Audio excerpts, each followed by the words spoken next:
Hi ನಮಸ್ತೆ. ಇವತ್ತಿನ blog start ಮಾಡ್ತಾಯಿದ್ದೀನಿ. ತಿಂಡಿ ಮುಗಿಸ್ಕೊಂಡು ಹೊಲ್ದ ಹತ್ರ ಹಸು ಹಿಡ್ಕೊಂಡು ಹೋಗ್ತಾಯಿದ್ದೀನಿ. ಹೊಲ್ದ ಹತ್ರ ಕೆಲಸ ಇತ್ತು, ಒಂದು ಸ್ವಲ್ಪ ಮಾಡೋಣ ಅಂತ.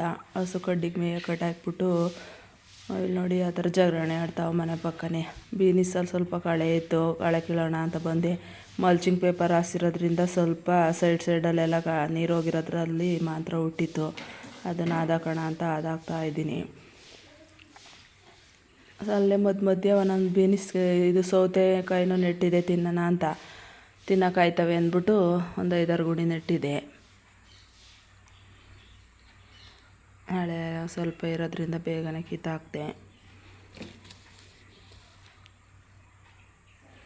ದೇವಸ್ಥಾನಕ್ಕೆ ಹೋಗ್ಬೇಕಿತ್ತು, ರೆಡಿ ಆಗಿಬಿಟ್ಟು ದೇವಸ್ಥಾನಕ್ಕೆ ಹೊರಟ್ವಿ. ಬಸ್ಸಲ್ಲಿ ಹೋಗೋದ್ಕಿಂತ ಈ ಥರ ಹೋಗೋಕ್ಕೆ ಒಂಥರ ಚೆಂದ. ಬಿಸಿಲು ಮಳೆ ಗಾಳಿ ವಿಸ್ಕೊಂಡು ಹೋಗ್ಬೋದು. ದೇವಸ್ಥಾನ ಹತ್ರ ಬಂದ್ವಿ. ದೇವಸ್ಥಾನ ಎಲ್ಲ ಪ್ರದಕ್ಷಿಣೆ ಮಾಡ್ಕೊಂಡು ಒಂದೆರಡು ಫೋಟೋ ತೆಕ್ಕೊಂಡು